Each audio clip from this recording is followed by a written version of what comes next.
अंगणवाडी कर्मचाऱ्यांचा जिल्हा परिषदेवर गाजर मोर्चा। तर पाहूया अंगणवाडी सेविकांच्या काय आहेत प्रमुख मागण्या। तत्पूर्वी जर का तुम्ही चॅनलवर नवीन असाल तर चॅनलला लाईक करा, सबस्क्राइब करा आणि समोर बेल आयकॉन क्लिक करा। तर पाहूया बातमी सविस्तर।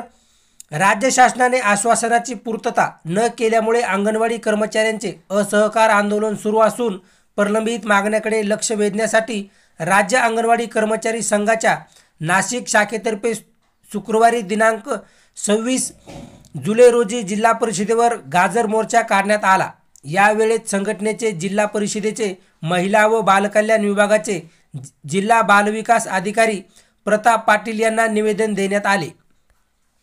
राज्यात एकात्मिक बालविकास सेवा योजनेतून सुमारे 1,13,000 अंगणवाडी केंद्रात 2 लाख अंगणवाडी कर्मचारी कार्यरत आहेत। मानधनवाढ, दरमहा, पेन्शन, ग्रॅज्युइटी इत्यादी मागण्यांसाठी अंगणवाडी कर्मचाऱ्यांच्या 4 डिसेंबर 2023 ते 25 जानेवारी 2024 पर्यंत एकूण 52 दिवसाचा राज्यव्यापी संप केला होता।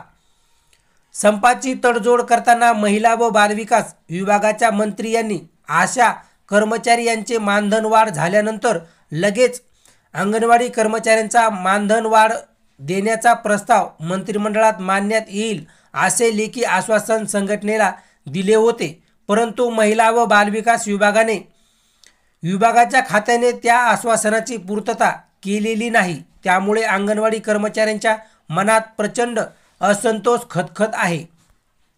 राज्य सरकारच्या या अनावस्थेचा वृद्धीबद्दल अंगणवाडी कर्मचाऱ्यांनी 15 जुलैपासून असहकार आंदोलन सुरू केले आहे।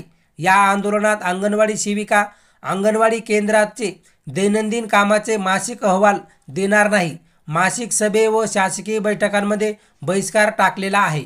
तसेच राज्यभर जिल्हा परिषद कार्यालयांवर निदर्शने केली आहेत। मात्र शासनाकडून दखल घेतली जात नसल्याने शासनाकडे लक्ष वेधण्यासाठी जिल्ह्यातील अंगणवाडी कर्मचाऱ्यांनी शुक्रवारी संघटनेचे सरचिटणीस ब्रजपाल सिंग यांच्या नेतृत्वाखाली जिल्हा परिषद कार्यालयावर गाजर मोर्चा काढला।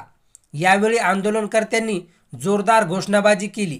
आंदोलनात राजेश सिंग, भगवान डवले, पद्मा भुजबळ, मीरा जाधव, संगीता कासार, जया गरड, चंद्रकला बतासे, मोहिनी गाजरे, अरुण बाबा आदी सहभागी झाले आहेत। अंगणवाडी सेविकांनी जिल्हा परिषदेवर मोर्चा काढला त्यावेळी त्र्यंबक रोड कर्मचाऱ्यांनी ठिय्या मांडला। या 1 ते 1.5 तास हा ठिय्या होता, त्यामुळे त्र्यंबक रोड वाहतुकीसाठी बंद होता। रस्ता बंद झाल्यामुळे वाहतूक व्यवस्थित झाली होती।